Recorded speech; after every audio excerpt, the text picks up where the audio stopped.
The first snow of the season came early, then melted into slush, then froze again. That cycle, snow, melt, freeze, was what made roads dangerous. It turned shoulders into hard ridges, it turned ditches into hidden traps, and it made the highway department do what they always did: spread salt. Salt saved human lives on winter roads. It also rewrote the behaviour of animals. Along the 2-lane highway north of Menagerie, the ploughs had run at dusk. A grit-salt mix dusted the asphalt and spilled onto the shoulder in pale crusts. Where tyres pushed slush aside, the brine gathered in shallow puddles and soaked into the soil at the road's edge. For a moose, that brine wasn't road maintenance. It was a mineral source. In the forest, winter stripped nutrients. Bark and twigs filled the stomach but didn't fill the body the same way. A moose could browse for hours and still lack what salt provided in one long lick. A cow moose stepped out of the spruce shadow near midnight. She was enormous in a way that didn't look fast until you saw her move. Long legs, deep chest, heavy shoulders. Her coat was dark and shaggy, and frost clung to the edges of her mane where breath and cold met. She paused at the tree line and listened. The highway hummed faintly, not from current traffic but from the memory of it, the way cold air held sound. Far away, a truck passed on another stretch, its engine note a low, distant growl. The moose waited until the sound faded. Then she walked down the ditch line and onto the shoulder. Her hooves clicked once on frozen grit. She lowered her head to a pale patch near the asphalt where brine had pooled and dried, and she began to lick. Not frantic, not greedy, steady. Her long tongue swept the crust clean with slow strokes. Her muzzle became wet and dark. She chewed a little at the salty gravel as if it were edible. She chose the roadside salt like she had chosen it many times before. Half a kilometre away, a man named Sergei Pankratov drove home in a small van with a dented front bumper and a tired set of headlights. Sergei wasn't drunk. He wasn't reckless. He was just late. Late because his shift at the sawmill ran long. Late because his boss always said, "One more load." Late because winter didn't care about schedules, and neither did wood. Sergei's heater blew lukewarm air. The windshield was clean but starting to fog at the corners.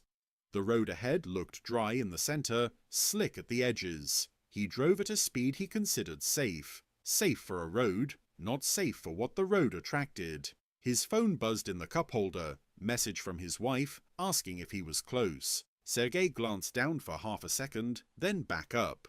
That half second was enough. Ahead, in the right lane, the road had grown a shape. At first it looked like a shadow at the edge. Then it became legs. Then it became the body, tall, dark, too high to be any deer Sergei had ever hit in his nightmares. Sergei's breath stopped. He slammed the brake. The van's tyres grabbed, then slid slightly, ABS pulsing through the pedal like a heartbeat. The headlights washed over the moose's flank and lit the steam rising from her body. The moose lifted her head. Her eyes reflected the light for an instant, not bright and glowing like a movie monster, but dull and startled, as if she had been pulled out of a private moment. Sergei yanked the wheel left. The van fishtailed. For a split second, Sergei saw nothing but white shoulder snow and the black edge of the ditch. The moose stepped, one long stride, toward the centre line, not running, just moving away from pressure. Moose didn't dart like deer. They moved with heavy confidence until suddenly they didn't. Sergei corrected the wheel too late. The van missed the moose by less than a metre. Sergei felt wind push against the van's side as the moose's body passed close enough to be a wall. Then the van skidded back, tyres catching, and Sergei fought it into his lane, heart pounding so hard he thought it would break ribs. He didn't stop. Stopping on a winter road at night was another way to die, but his hands shook on the wheel. In the mirror, he saw the moose standing on the shoulder again, head high, breathing hard, steam rising. She wasn't injured. She wasn't fleeing deep into the forest. She was watching the road like it had betrayed her. Sergei drove on, swallowing hard, and whispered to himself, "Headlights came late." Because that was the truth. If his headlights had reached her sooner, if the bend hadn't hidden her, if he had seen her earlier, everything would have been different. But roads curved, salt waited, and Moose didn't understand why the ground sometimes killed. The next morning, Sergei told his story at the sawmill like people told near misses, half laughing, half pale. A younger worker whistled. "Moose are stupid," he said. "They stand there like stones." Sergei didn't like that. "They're not stupid," he said. "They just don't know cars." An older man named Victor, who drove a tanker truck and had seen more winter than most, spat into the snow. "They know salt," he said. "That's the problem." The word travelled. By afternoon, a local road inspector, Elena Morozova, heard about Sergei's near collision. She wasn't a wildlife officer, she worked for the district road service. Her job was to keep roads open, and she was tired of being blamed for everything nature did near asphalt. But she also knew the pattern. Road salt pulled moose. Moose pulled accidents. Accidents pulled funerals and lawsuits. Elena drove the highway stretch where Sergei described the incident. She found the spot easily. A shallow shoulder depression with salty gravel and moose tracks stamped into soft slush. She parked her service truck with hazard lights on and walked the shoulder, scanning.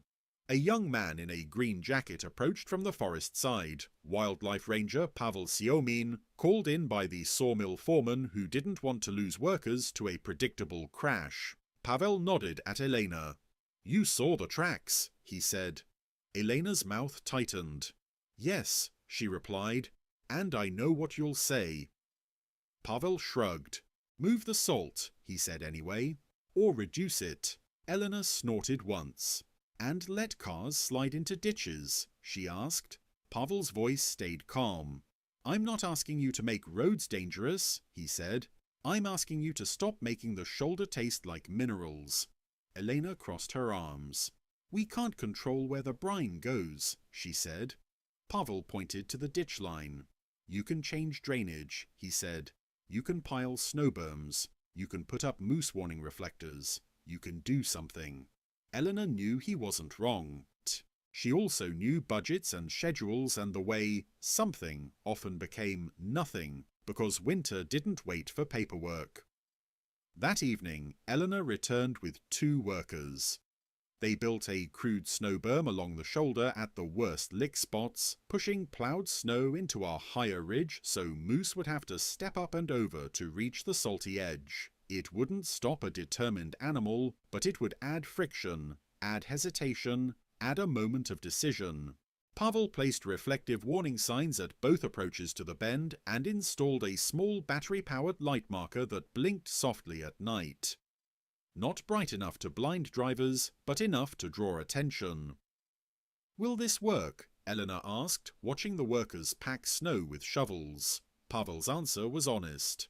"It reduces probability," he said. "It doesn't erase it." Elena exhaled. "Probability kills people too," she muttered.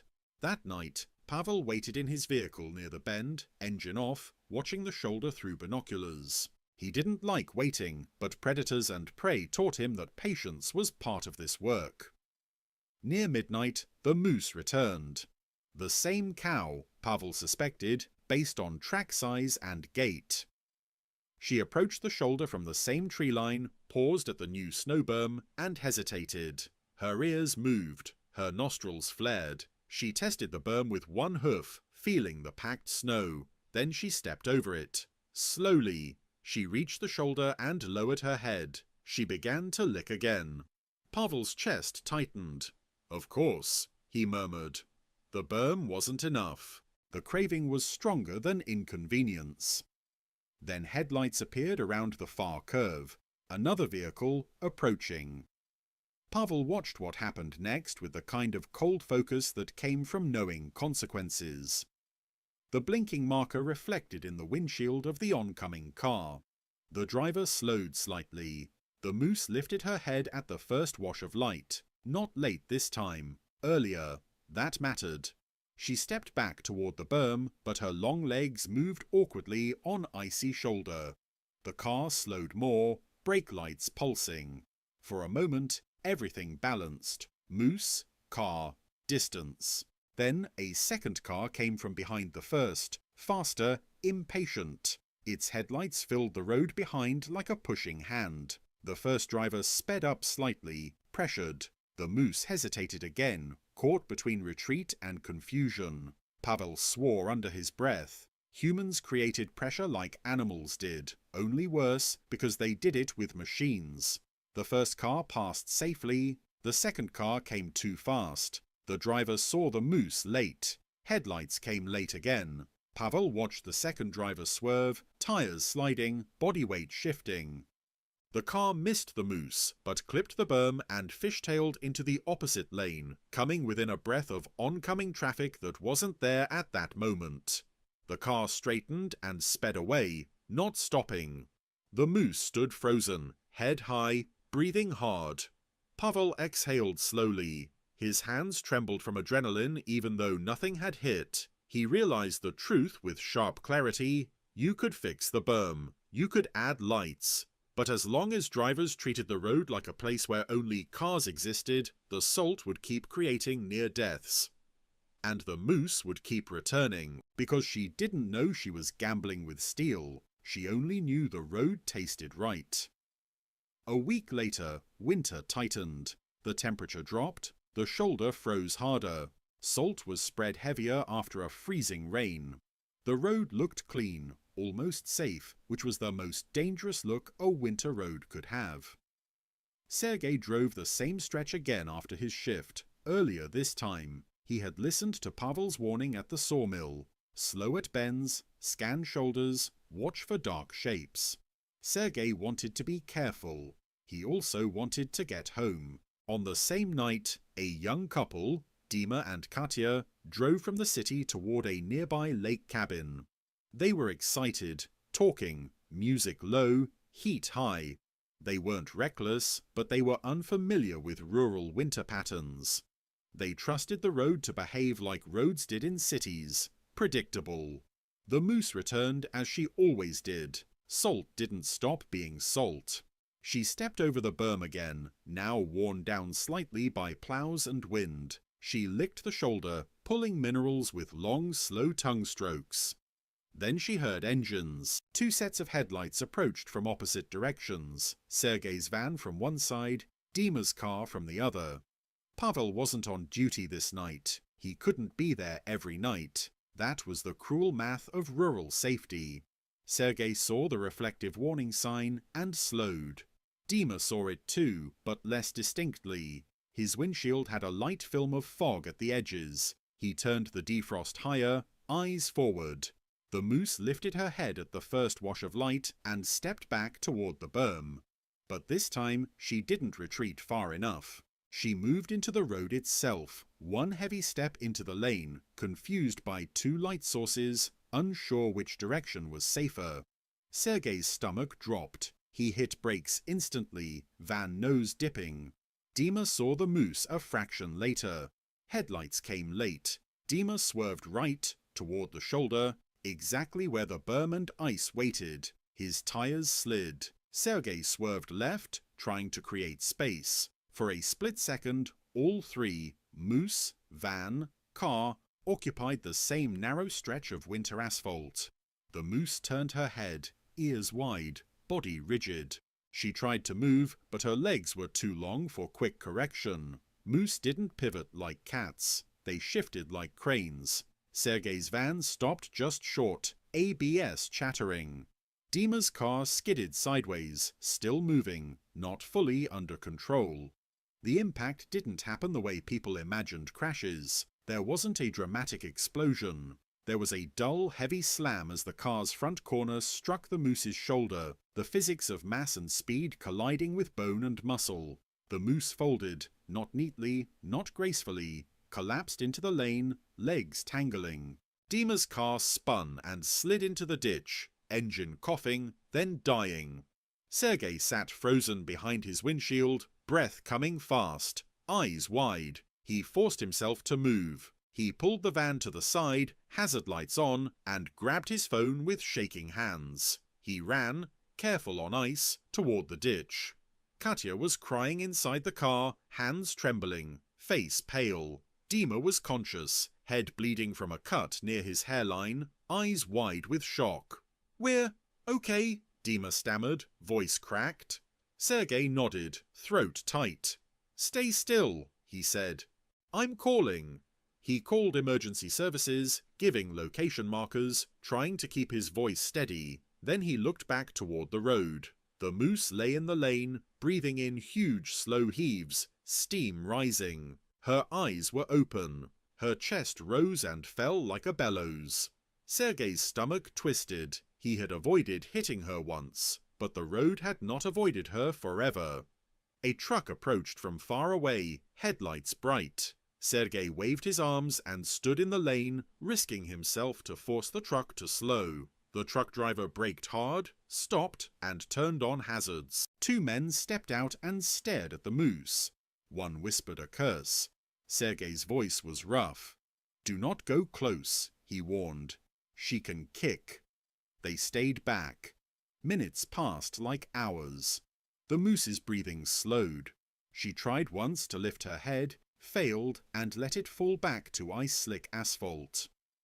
When the ambulance and road unit arrived, they handled the humans first, checked Dima and Katya, wrapped the head wound, warmed them with blankets, asked the same questions repeatedly to keep them conscious.